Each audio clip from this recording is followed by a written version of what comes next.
警告：本片可能含有大量粗口，可能會令部分人士情緒不安。如閣下感到不適，本人表示關我膽事啊！Hello， 大家好，歡迎收睇澳洲廣東話 Podcast SPTV。咁今日我哋邀請嘅嘉賓呢，就啱啱考完 HSC 嘅。咁我哋上一集就講 IB 啦，今集我哋講 HSC。咁我哋即刻有請我哋今日嘅嘉賓啊 Chloe 小姐。Hello， 你好，你好，請坐。Hello， 大家好，我係 Chloe。Hello， 你好啊。咁啊，首先好多謝你上嚟呢個 podcast。啱啱考完試，係心情如何？緊張同期待。緊張同期待，期待大學生活。OK。咁就我相信你都會好 enjoy 呢一個澳洲嘅大學生活。咁都希望你考到你想入嘅大學啦。你係想入邊間大學啊？UNSW。OK。咁我聽講你聽日生日喎 by the way。係啊。Happy birthday。祝你身體健康。哇，多謝。學業進步。好。咁就我哋呢個 podcast 咧，就其實唔會攞你太耐時間嘅。咁都係分享一下，即係喺澳洲讀 high school 同埋 HSC 嘅一啲 experience。好。OK。咁就你首先喺邊一度出世嘅？香港。香港。咁你係幾多歲過嚟澳洲咧 ？Year 7應該係12歲。12即係香港嘅中一啦。係。OK。咁嗰陣有咩原因會過嚟呢度讀書咧？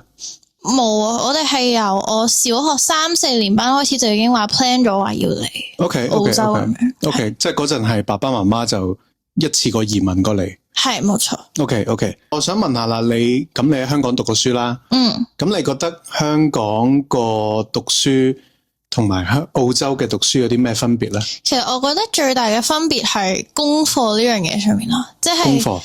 香港嘅話，你交功課你要抄手冊，跟住之後你係一定要做完之後，第二日個老師係會幫你 mark 噶嘛。係啊。但係個問題呢邊就係，可能你做完之後，個老師都唔會收嘅，所以就會造成咗一種情況，就係可能我哋原本係會做功課嘅，但係當我哋發現啲老師都唔 check，然後我哋又識嗰樣嘢嘅時候，我哋就會直接唔做。即係呢度係澳洲嗰個。係。OK， 因為我以前都喺度讀過 high school，咁我上一集都有講嘅，即係我話我一嚟到第一個感覺，因為我 E8 過嚟嘅，係第一個感覺咧就係哇都唔做功課嘅啲人，同埋第二就係啲嘢係好容易啊，即係嗰啲我學嗰啲嘢，係即係譬如數學，我哋香港你知 Form 2都已經學得好深噶啦嘛，係呢度就好似仲係1+1係啊，等於幾多？啱啱嚟嘅時候 Year 7嘅時候，佢仲係教緊先乘除後加減。係啦，先乘除後加減嗰啲咯。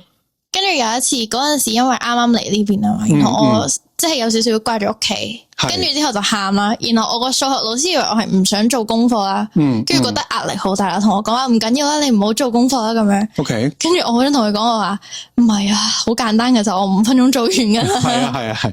咁所以呢個就係我諗好多人即係香港讀完書過嚟都會感受到嘅一個最大嘅分別啦。係。OK。咁就你啱啱嚟澳洲返學嗰陣，有冇覺得嗰個英文好難 pick up 咧？其實交流上面嘅咪還好嘅，即係好似同老師或者同啲同學講嘅話係冇問題嘅。係。但係呢度嘅英文係難啲，就真係好似香港讀文言文咁樣。呢度係學 Shakespeare 嗰啲咧，係，跟住就會聽唔明啦。跟住佢翻譯嘅時候，可能你有啲英文你又聽唔明啦。係。跟住要寫嗰啲咩 analytic essay 啊，即係分析嗰啲文學就會好難。OK。咁我想睇下，因為我想你解釋下，因為你係讀 HSC 噶嘛。係。咁一開始點解你會揀 HSC 呢一科咧？其實我一開始係想揀 IB 嘅，好神奇，因為我一直覺得我小學喺香港嘅時候係一間 IB 學校嚟嘅。OK。咁我嚟到呢邊嘅時候，我其實一直都好 determined 咗話，我一定應該係讀翻 IB 噶啦。OK。但係喺我 Year 10揀科嘅前1個月度啦，係，跟住就聽好多嗰啲 lecture 啊、talk 啊咁樣分析呢樣嘢嘅唔同啊嘛，係，然後就話 IB 需要非常非常自律，因為啲老師又唔係非常咩啊？自律係，啲人又唔係好教咁樣，OK，跟住話會多好多嘢做，因為 HSC 係6科，係，跟住其實即係10 unit 啦，睇你揀咩科啦。跟住你只要上堂完成功課，跟住之後自己溫書就 OK 噶啦。係。但係啲人話 IB 仲會有好多咩 essay 啊，跟住咩課外需要做到嘅嘢，所以後面就最後揀咗 HSC。最後揀咗 HSC。咁其實嗱，我以前都係，雖然我冇乜點讀書啊嗰陣，但係我都 kind of 記得嘅，有啲印象，因為我都讀 HSC 嘅。係。咁我記得嗰陣就係要唔知10定11個 unit 係咪啊？10 units， 10個 unit。OK，minimum。咁 Year 11咧，通常就係讀13個 unit。我哋要求係12個，包括英文同數。OK。咁之後 Year 12就好多人就會 cut 咗去10個 unit， 係，因為佢係計你最高分嗰10科，係冇錯冇錯10分。OK， 咁其實 HSC 我之前考嗰陣咧係 scaling 嘅，而家係咪都係嘅？係啊，而家仲有 scaling 呢樣嘢。你可唔可以大概解釋下，即係嗰個 scaling 係點樣計？其實 scaling 主要就係講有啲比較難嘅科，即係好似數學嘅 extension 啊，或者 chemistry 呢啲比較難嘅 subject， 佢會將你嘅分數向上調。OK， 係，跟住仲會根據你學校嘅 ranking 啊，同埋你學校平均嘅水平去幫你 adjust 你喺入面嘅分。OK， 即係可能話有一個 internal assessment， 即係筆試咁樣，可能 cam， 跟住大家平均都係可能50幾60幾咁樣，咁佢可能幫你向上調，就變咗可能60幾70幾咁樣。咁有咩科係會 scale up 咧？嗱，以我嘅記憶啦，就係即係數學 extension 嗰啲啦，chemistry 啦，仲有咩啊？係啦，其實主要都係呢個，跟住好似仲有 physics 都係算高啲啲嘅。OK，physics 都高啲，同埋其他 extension，like science extension 啊，English extension 嗰啲都係高分啲嘅。係。咁有啲乜嘢科係 scale down 咧？Chinese literature 啊，跟住我知道英文入面 English standard 可能係最差嘅。OK。咁但係其他科有冇一個 indicator 可以睇到邊啲科係好啲，邊啲科唔係好啲嘅？其實呢個有啲網上面嘅 website 係可以做到 calculation 嘅，但係最準應該都係跟翻學校 dashboard 嘅計算係會準少少，因為佢係根據學校往年嘅 database 去幫你做。因為我之前啦，我就諗住貪方便，就係有一讀中文啊嘛。咁我就哇正啦，中文又計2個 unit。咁我就好似係英文 ESL， 唔係，我唔係 ESL， 我係 advance。因為我學校係冇 ESL 呢一科讀嘅，咁我就被逼讀 advance。好難。超難，對於我，尤其是我啱啱嚟到，我英文其實都唔係話好叻，而家都唔係好叻，咁啊非常之難嘅。咁就仲有呢一個 Maths 嘅 Extension 1，physics 跟住 physics 都好難，physics 都難，其實我覺得，其實係我哋學校個老師比較 shit 啫。OK，咁就仲有呢一個 Mandarin。係啦，咁我嗰陣就因為哇正啦，讀中文我自己都識。咁其實咧我嘅 experience 咧就係我讀中文，其實我個分係考得幾好嘅，我諗80零分咁樣，即係我對我嚟講已經好好啦。咁但係咧出到嚟咧，原來我係0分咯個科，因為我成個 state 入邊最低分嗰個係我。因為呢個就係所謂嘅 HSC 嘅 scaling 啊嘛。咁恐怖？係啊。咁所以我直頭2個 unit 係冇咗個分咯，係啦，所以我嗰陣有啲後悔揀咗中文。我哋又唔至於，我覺得應該80幾分可能會 scale down 去6至70咁樣，但係又唔至於話0分咁誇張。係啊，我 somehow 我個先生同我係咁講咯，佢話我係基本上成個 state 係最低分。因為我身邊啲人全部都係 Chinese 啊。你係 Chinese literature？ 我唔係，我應該就 Mandarin 咯，應該係。即係like 普通話呢一科咯。即係外國人讀嗰啲。唔係啊，我嗰度全部都係中國人讀咯。係啊，唔係，即係淨係可以叫咩？其實我唔係好記得，因為10幾年前。但係總之我係最低分，即係 scale 完之後最低分係我。咁都好恐怖啊！其實係啊，咁所以我就係啦，俾個科有啲後悔嘅，因為之前亦都有人同我講唔好揀 Mandarin，因為你唔夠。中國嗰班人啲普通話咁勁。係有啲咁嘅情況，我都有俾人告誡過話，因為我係寫繁體字啊嘛，跟住啲人就話，其實你同簡體字嗰班唔係好比到嘅，因為佢哋寫一隻字，我寫一隻字，佢哋先寫可能3-4隻字啦已經。係速度上面可能唔夠佢哋快，係啊，咁所以disadvantage 咯，可以叫做。頭先我哋有講 scaling 嗰度啦，學校嘅排名都 scale 嘅，我以我所記得。係咪啊？佢 ranking 係唔會變嘅，但係佢嘅分數，實際分數可能會變。OK， 咁即係變相，如果我入一間學校，佢係個排名係嗰一年好高，咁係咪即係代表係一個 scale up 嘅嘢咧？係，其實可以話你同一間學校嘅同學，你 internal assessment 嘅 ranking 完咗之後，喺考 HSC 之前，係喺同一條船上面嘅。OK，即係等於如果可能我考得差嘅話，我啲朋友全部都好高分90幾咁樣，佢係可以將我拉埋上嚟嘅。OK，即係睇翻你嗰屆嗰啲 classmate。冇錯。OK，咁就呢個就係 which 我之後都想講，就係另一個 scaling，就係你同屆嘅學生考得高唔高分。係。我哋以前咧 high school 嗰陣咧，因為好明顯我係屬於唔讀書嗰班啦。咁其實嗰班真係讀書嗰啲咧，好驚我哋嘅，因為佢哋想我哋讀書，唔想拉低佢哋啲分啊嘛。咁嗰陣咧，我哋就所有嘅功課嘅 resources， 我哋係大家 share 俾大家。你哋有冇咁樣做啊？你哋？其實。呢個有少少故事，就係我哋喺考完我哋嘅 trials 之後，係有佢哋有開一個 share resource 嘅 drive 咁樣啦，即係班外國人有啦，跟住我哋係冇收到任何嘢嘅。OK，跟住之後就係唔知點樣傳嚟傳去，可能個別有啦，即係俾人通知到咁樣啦，跟住過嚟同我哋講，我哋先話原來有個咁嘅嘢咁樣。OK。咁但係就冇 share 俾你哋，係冇 share 到嘅。我考完試都未收到。咁但係問題係嗰班鬼仔鬼sorry 鬼妹咧，女校嘛，係嗰班鬼妹叻唔叻嘅先讀書？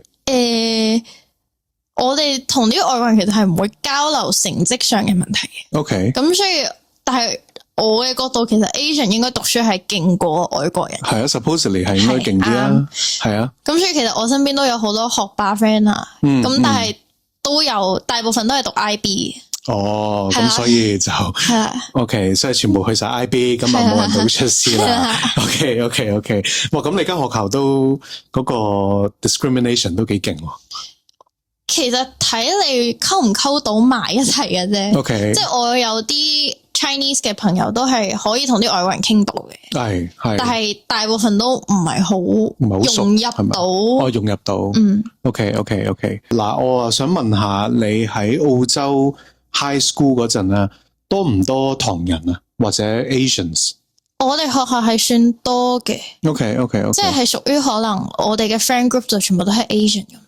OK， 但係有一個比較大嘅問題，其實就係有啲外國人可能會有 racist 嘅情況。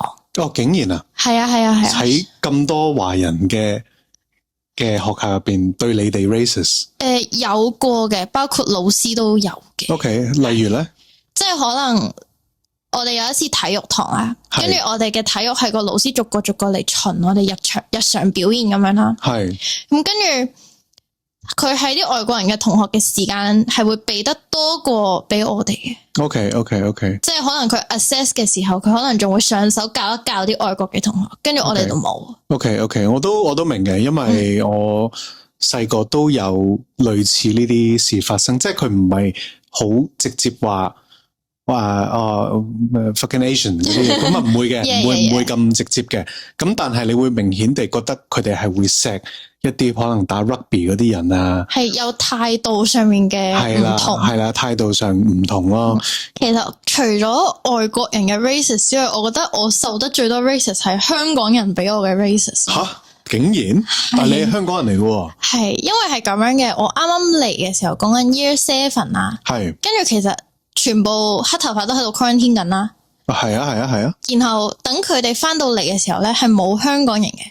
即係全部都係國內嗰邊嘅朋友啦。係，咁我要埋堆噶嘛，咁啲外國人又唔歡迎我咁樣，咁我唯有埋中國人堆啦。係啊。咁跟住就導致咗我普通話變咗 fluent 好多。係因為你賣咗佢哋。係啦，即係佢哋會教，然後佢哋係like nice 噶嘛，佢哋唔係話睇唔起我口音問題咁樣啦。係啊係啊，跟住就會導致咗再過多幾年之後，香港人嚟啦，見到我就會覺得我係一個好即係 does not fit in 嘅人。OK， 即係反而你即係讀咗幾年書。香港人開始入嚟啦，係咁佢又覺得你又唔係香港人啦，係啦，因為你點解咧？即係因為你嘅普通話好 fluent。係，其實有兩方面啦。首先政治立場嘅問題啦，即係嗰陣時黃絲咁樣啦，係，然後我嗰陣時就已經嚟咗呢邊噶啦嘛，所以其實我並冇好經歷嗰個大家喺中學入面示威嘅階段啦，咁所以我就係。冇乜認識咯，係咯，算係政治中立咁樣啦。係，跟住佢哋係超黃噶嘛。係，跟住佢哋唔俾政治中立噶嘛。算係啦。跟住上中文堂，然後可能放緊紀錄片入面播緊國歌，係就會噓，即係就會話快啲熄咗佢啦，用廣東話咁講。OK。咁我阿 Sir 聽唔明啊嘛，跟住我身邊啲朋友聽唔明啊嘛。係。咁跟住我就喺嗰度聽，我就話死啦，好 cam 啊，係啊係啊，點算啊？係啊，咁樣咯，會有啲咁嘅情況。OK， 咁你同佢哋 friend 唔 friend 咧？一開始係諗過埋堆嘅，即係埋翻香港人堆，即係我覺得我都係香港人嚟噶嘛。係啊。跟住到後面就會有一種情況，就係上中文堂嘅時候，即係可能老師嘅 assessment 係打字嘅，係。咁我哋係用拼音噶嘛？我都用拼音。係咯，我哋係用普通話拼音咁樣噶嘛。係啊。跟住佢哋唔識，跟住就會話唔公平。有咩唔公平啊？即係佢哋唔識打字啊嘛，佢哋 disadvantage 咗啊嘛。即係話佢哋應該係用速成定係最神奇就係佢哋連速成倉頡都唔識。吓，係。咁佢哋點樣？即係下下都寫出嚟。語音咯，語音輸入咯。語音輸入 ，OK。或者手寫版咯。係。跟住之後就喺嗰度叫，跟住阿 Sir 就會指我出嚟話：你睇下佢都係香港人嚟噶，你問下佢啊咁樣。OK。即係就會覺得好似我唔屬於佢哋一部分咁樣。OK。咁你最後就做唔到 friend 啦，埋唔到堆，都唔係做唔到 friend 嘅，即係咪見到咪 say 個 hi 咁樣咯。或者係 hi bye 嗰啲 friend，即係同埋我有少少睇唔慣佢哋啦，唔知講唔講得？講咯，都畢業。哇！你知唔知上堂嘅時候係直情咧？阿 Sir 左邊即係呢頭用普通話輸入緊我隻耳仔啦，佢嗰頭用廣東話語音輸入第二邊隻耳仔啦，跟住就會搞到我即係自己打緊 notes 嘅時候，我根本唔知點樣打。OK， 跟住就會即係上堂有講過啦，即係話你可唔可以唔好再咁樣？跟住佢就喺度嘻哈咁樣就話咩啊？咁俾你聽多次啊嘛，跟住總之傾咗兩句，跟住佢就話算罷啦，你上堂都唔聽噶啦，佢咁同我講。OK，跟住我真係好想駁翻佢，我想同佢講。超我上堂唔聽到讀書好過你啦。係啊，OK。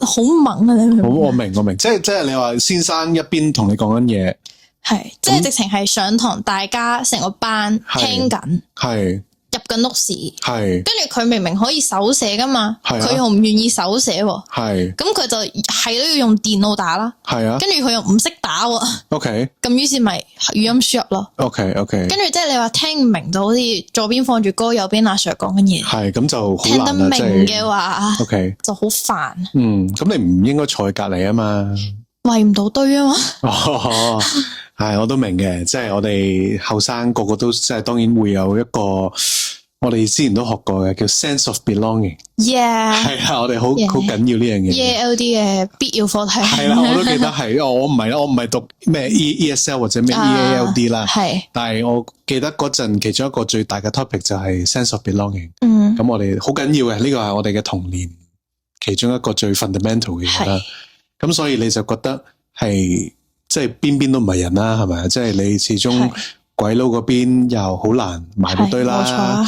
咁跟住香港人嗰邊，即係個 bring up 都唔同，因為佢哋係真係 fresh off the boat 咁樣過嚟噶嘛。係。咁但係你已經喺度 E7 已經喺度噶啦嘛。OK。咁所以其實你覺得最容易埋堆都係國內嗰班人。係啊。其實我自己都冇諗到，因為我都覺得我自己普通話唔係特別好。跟住結果就係普通話進步咗。但係反而我有啲 surprise， 因為原來你哋咁細個都已經咁留意政治呢啲嘢。因為咁啱係發生緊政治呢樣嘢嘅時候，係講緊我中一係開始嘅時候。係啊，2019年、18年嗰啲時間。係咯，就係我啱啱喺香港讀咗2個月中一。係。咁就會聽到啲師兄師姐喺嗰度側邊挨住嗰個 fans 咁樣，跟住就喺度叫噶嘛。咩挨住個咩 fans？即係我哋係一個多層嚟噶嘛。Okay. 然後佢哋就會挨住側邊咁樣，跟住就會喺度大家一齊嗌口號咁樣。哦，哇！中一都有人咁樣。係我中一會見到啲師兄師姐咁做咯。OK，唉，真係時代已經變。我哋中一嗰陣仲喺度 download 緊鹹片。咁你覺得你間學校提供嗰啲科目，即係嗰啲 selection 啊，夠唔夠咧？你覺得 ？Personally 唔夠，但係其實 generally 係算多噶啦，我覺得。OK，有啲咩最主要啲人會讀噶？如果係亞洲人嘅話，就係 econ 啦，business 啦，跟住 physics 啦，係，同埋 chemistry 啊，然後 4 unit math 咁樣。4 unit math，OK。但係呢個都係見仁見智嘅，因為特別係啱啱講過啦，話 physics 個老師其實唔係好掂啦，咁所以就會導致我哋今屆其實揀 physics 好似都係得4-5個人。OK。然後咁少啫咩？係啊，超少，即係全部人都係 Year 11揀完頂咗一年之後，第2年就即刻 drop 咗。你有冇 drop 到啊？我冇揀到 physics， 因為佢同我一開始係 physics 同日文嘅，但係跟住佢嗰個 timetable 入面 clash 咗，就逼我就可以揀其中一個。咁我就揀咗日文。日文係，但係後面 drop 咗到。讀中文係，最後都係讀翻中文。係。OK。咁你自己又讀咗啲咩科咧？Chinese literature 啦，跟住 English EALD 啦，即係 ESL 啊。ESL，OK。係，我哋而家係叫 EALD 嘅。EALD，係 OK。係 English as a second language or dialect。OK。係，佢係有全稱嘅。OK。跟住 4 unit maths 啦。哇，你係讀4個 unit， 即係 extension 2係咪？係。OK。跟住同埋 Chem 就10個 unit。OK，咁啊，明白。咁你覺得邊一科最容易讀啊 ？Chinese literature 同英文。竟然係，即係你係中意讀語言嗰啲嘅。其實我喺揀科之前，我覺得我自己係一個理科人嚟嘅。理科人係，跟住揀完之後，事實我知原來我係適合讀文科啦。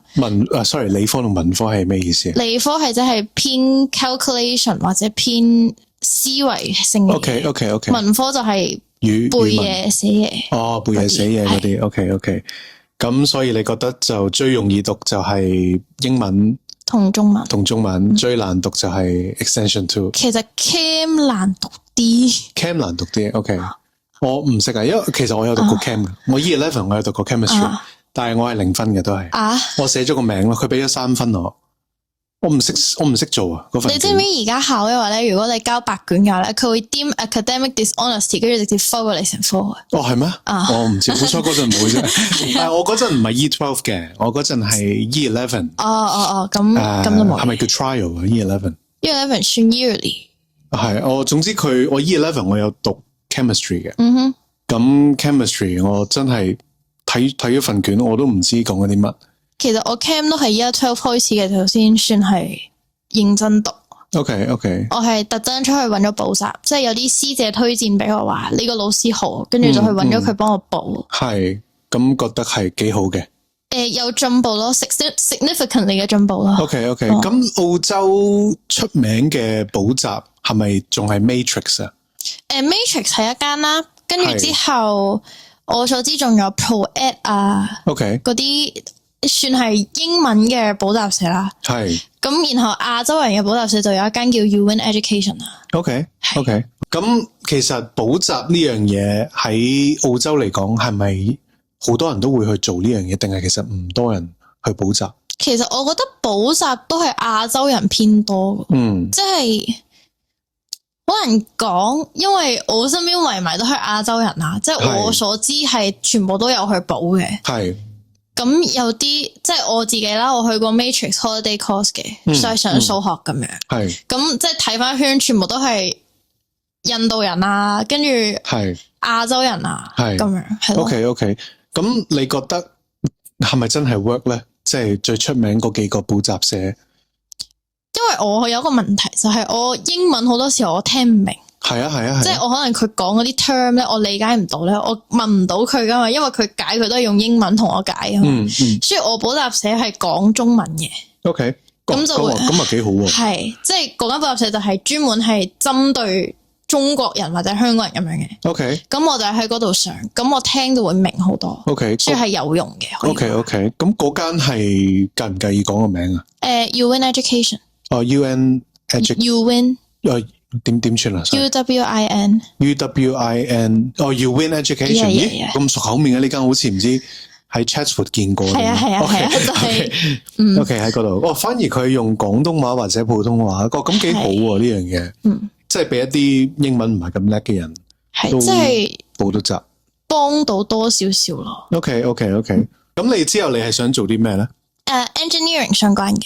Engineering 相關 ，coding 編程多啲。OK， 咁頭先你又話你想入 UNSW， 係，咁呢一個都出名噶嘛？呢間大學係，佢算係 Sydney 入面最出名嘅用教 engineering 嘅。OK，咁 USyd 啦，出名啲咩？USyd 冇特別關注，因為我一開始 USyd 研究嘅時候都係睇翻 computing 相關嘅嘢，佢有一科叫 Advanced Computing。一開始係想入嗰間嘢。OK， 跟住去完 UNSW Open Day 之後就改咗決定，係啦。OK， 有啲咩令到你改咗呢個決定咧？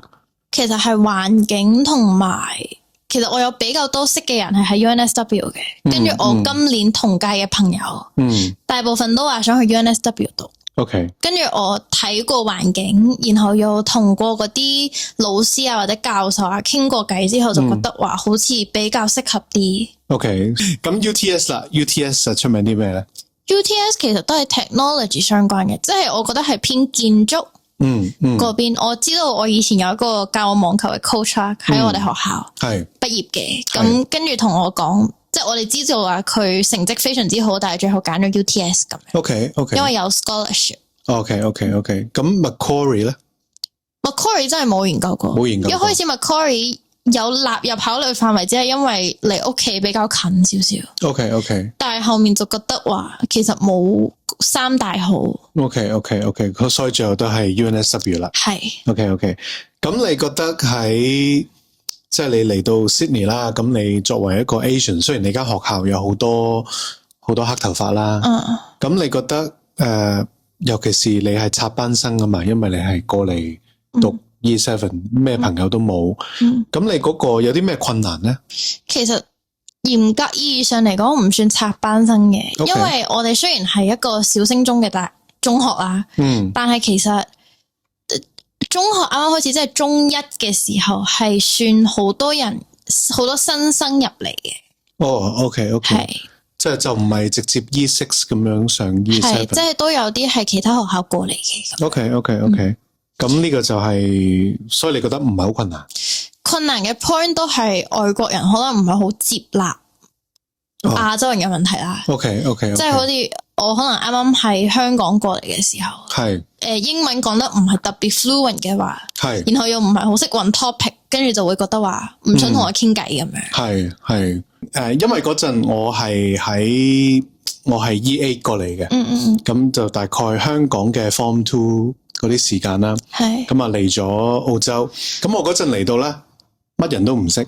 第二就係我間學校都多鬼佬嘅，咁好慘噶嘛，係咪先？咁但係嗰陣咧就好彩地，因為我住 boarding house， 係，咁咧我就有一班所謂嘅師咩啊，即係師兄係啦，咁佢哋大過我噶嘛，咁你知香港嗰陣你 Form 2 Form 3已經曳噶啦嘛，個個都咩 BT 啊 download 啊，以前我哋冇呢啲 online 嗰啲咁多嘢噶嘛，咁我哋咧就每一次翻香港咧就 download 一集鹹片，係啦，好，咁 download 完之後咧，咁我哋成個 hard drive 100幾 G 都係鹹片嚟嘅，咁我嗰陣咧就係利用呢啲鹹片咧，就首先就揾幾個最出名嗰啲，即係你每個 year 都有啲人好出名噶嘛，好多朋友噶嘛，我就免費俾佢哋。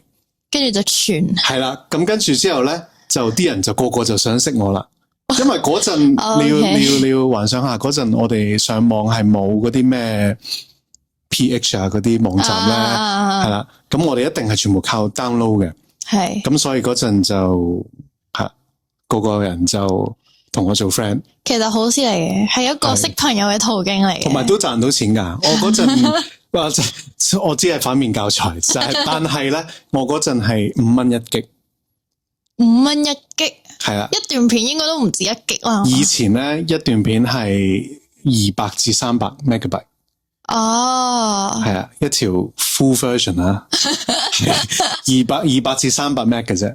其實好事嚟嘅，係可以解決好多交友上面嘅困難嘅。冇錯冇錯。因為我嗰陣時我啱啱嚟嘅時候，嗰陣時係差唔多 COVID 就嚟開始，係跟住我好多。即係好多華人嘅朋友都喺度 quarantine 緊，咁就導致咗我一個亞洲人喺一堆外國人圈子入面，然後又融入唔到，跟住就好尷尬咁喺嗰度。因為一開始嚟澳洲嘅心態係話同多啲本地人溝通交流咁樣，咁即係融入本地文化啊嘛。跟住後面就會發現其實做唔到咯。做唔到，所以到最後都係唔融入啦。同翻啲華人一齊玩，跟住普通話好咗好多咯。OK， 反而普通話好咗好多，普通話好咗好多。OK， 咁但係英文你都唔差噶喎。其實係睇同咩人對比嘅啫，即係我讀 EALD 噶嘛，可能 EALD 嘅成績係班入面嘅算最好啦，上面嗰班啦。係啊係啊。跟住，但係同啲外國人比嘅話，可能都係唔夠 fluent。哦，咁當然啦，咁你始終都唔係外國人，你叫佢用中文同你比啊，佢講都唔識講添啦。咁就嗱，我哋講一講 AI 啦，因為而家我哋你知有 ChatGPT 啊，咩 Google Gemini 啊，係啦，咁一定有人會用呢啲 platform 去抄功課噶嘛。係學校點樣去 prevent 呢樣嘢咧？其實。我哋學校個 WiFi 係 block 咗 AI 嘅，OK，即係 ChatGPT 啊、DeepSeek 啊嗰啲咁樣，係用唔到嘅。OK，咁但係你自己都有 internet 噶嘛？係會自己偷偷地入部電話喺個校褸袋度，OK，跟住之後用自己嘅 data 去做功課，即係去上 AI 啦。即係，但係一般用嚟上堂嘅時候用呢個做咩咧？用嚟應付 RE， 即係我哋 religious education。Religious education 係就係宗教堂，咁即係我哋識嚟冇用啊嘛。OK， 跟住叫我哋答問題，咪直接抌個問題入 AI 度揀個多 point up 俾佢聽。OK， 咁但係學校都有啲 system 去 check 嗰個 plagiarism 係咪啊？係，佢哋係即係 plagiarism。以我所知咧，即係上一集個嘉賓有講咧，就係話唔係喺 Google copy and paste， 或者唔係抄其他同學嘅答案，佢哋係咪 detect 到 AI 嘅咧？都我唔係好肯定，因為我哋入咗 Year 12之後，其實 submit 嘅 assessment 係基本上冇噶啦，冇，一般都係叫我哋入去考，然後我哋嘅所有做完嘅嘢就係。唔係一個 submit 好正經嘅 submit 嘅 process， 直接係俾老師睇，跟住要佢俾 feedback，然後我哋自己再改進。但係我以前嗰幾年交 submit 嘅時候，係有一個 platform 叫 Turnitin。哦 ，Turnitin 係我聽過，你一講起我記得呢啲，就係 Turnitin， 跟住就會喺入面睇。但係我覺得佢嗰個嘢都流流地啊，因為我試過我交完之後咧，我可能有一個 is 字咧，跟住佢 highlight 咗個 is 字話我個 is 字 plagiarize 咗咯。OK， 跟住我呆咗咯，我話咁都計，係都唔係好準嘅，但係我估唔到而家都唔係好準。即係我哋寫嗰啲咩 analytic essay， 即係會喺原文度 quote 出嚟啊嘛。OK， 跟住佢就會 highlight 咗我嗰句，跟住話我抄咯。咁個問題你又要我 quote， 跟住你又唔俾我咁樣。係 OK， 咁你會唔會覺得 IB 要寫嘅 essay 係多過 HSC 咧？多好多。係啦，因為 HSC 以我所記得係好多都係考試。係。反而你話嗰啲咩寫千文字嗰啲 essay， 反而係冇乜噶嘛。IB 有一個 component 叫 extended essay， 係啊，嗰個就係全部都係寫字，跟住要做 experiment。OK， 係好多嘢要做嘅。係，咁所以就 AI 就難啲 apply 落 HSC 啦。係啦，反而你話如果屋企用 AI， 你都可能係令到一件事簡單啲去明白。即係 simplify 一啲好複雜嘅嘢，係啊，即係可能有時候有啲老師上堂好 hea 噶嘛，係啊，即係就係唔教嘢噶嘛，跟住就係抌俾你話你自己話我知呢個答案係咩啦，又懶人嚟噶嘛，懶人咁我哋就唔讀佢嗰個 text 噶嘛，咁咪抌入 AI 問佢，呢個問題用嗰個 text 上面你 quote 出嚟話我知係咩咁樣。OK， 好，咁嗱，我哋講一講呢一個 vaping 啦，電子煙，係，因為你知道都好流行啦，而家好多後生仔都開始食。咁你哋學校係點樣去捉啲學生有冇食電子煙呢樣嘢咧？其實講真，我唔係好知，因為我身邊嗰班 friend 都係乖女嚟嘅。OK， 即係基本上係唔會接觸呢樣嘢，或者話就算佢唔乖，都唔會喺學校做啲咁嘅嘢。OK， 即係都係喺唔係着緊 uniform 嗰陣，佢做咗都唔知啦。係 OK。唯一一次，我諗起一件好好笑嘅事，就係有一次我哋上下堂，突然間聞到好大陣煙味啦。OK， 跟住我哋就好驚啊嘛，然後我哋唔知係咩事啊嘛，係，咁我哋就聞住，跟住個老師派同學落去查都揾唔到，跟住嗰樣係有個同學放咗個 heat pad 入 microwave 度唔記得攞，跟住燶咗。OK， 我以為你會話原來個老師自己食，佢唔記得咗自己食咗一次，咁又唔會。OK， 幾時派成績啊？10月18。OK， 咁啊祝你好運啦，咁我哋呢個 podcast 都差唔多完啦。好，我哋完之前咧，要你分享一個澳洲嘅小秘密或者一個小知識。係啦，有一個我唔知算唔算秘密啦，我都係近2日問翻我一啲大學嘅朋友先知啦。就係原來 Macquarie University 個圖書館咧係邊個都入到嘅。吓？因為我上官網嘅時候我 check 過，跟住好似係話要俾錢做會員先入到啊嘛。OK， 跟住我後面有一日喺火車站度偶遇到我 friend， 問佢，你去邊啊？咁樣，係，跟住佢話佢去 Macquarie 圖書館，我話入得㗎咩？跟住佢話入得㗎，原來。OK， 咁你都試咗？我冇試到，你冇試到，可能大學生活會試啦。OK， 但係就即係純粹係咩人都入得？係啊，即係路人 walk in 都 OK 啊，乞兒都入得去。咁我唔知，咁唔知，即係正常人都入得去啦，唔需要喺嗰度讀書。咁入邊有啲咩着數先？咁其實都係圖書館咁樣啫，因為 Macquarie 算係偏少少，即係冇可以 study 嘅環境。係啊，咁可能就會對學生黨方便少少。係，我以為係啲人突然之間，你知而家好熱啦。個個入去嘆冷氣啊，WiFi 又貴啦，跟住個個又入去用下 WiFi 啊嗰啲，我唔知啦，我冇去過，因為我都唔係好讀書嘅，我唔會去圖書館啦，太靜啦，我呢啲咧好嘈嘅，成日都要講嘢咧，圖書館適合我。最靜個圖書館係 City 嗰個 State Library， 係啊 State Library 咯，係直情烏蠅飛都聽到嘅程度。係啊，我以前即係讀書啊嗰陣，咁我就會同啲朋友一齊去嗰個 State Library， 即係 Martin Place 嗰度啊。係，咁啊入去，但係永遠都唔知入咗去做咗啲咩，咁就行翻出嚟。以前去嘅時候見到有一堆遊客喺度打卡咯。係啊，而家都仲有。而家仲有。OK， 好啦，咁我就當你呢個係秘密啦。都，我覺得都幾好嘅，即係有啲人。我入去瞓下覺，嘆下冷氣，咁都知道 Macquarie 有一個地方係可以咩人都入得去。好啦，咁我哋呢一集完啦，仲有冇啲咩想補充？冇特別啦，冇特別。好啦，咁我哋就下一集再見啦。好 ，Thank you，拜拜。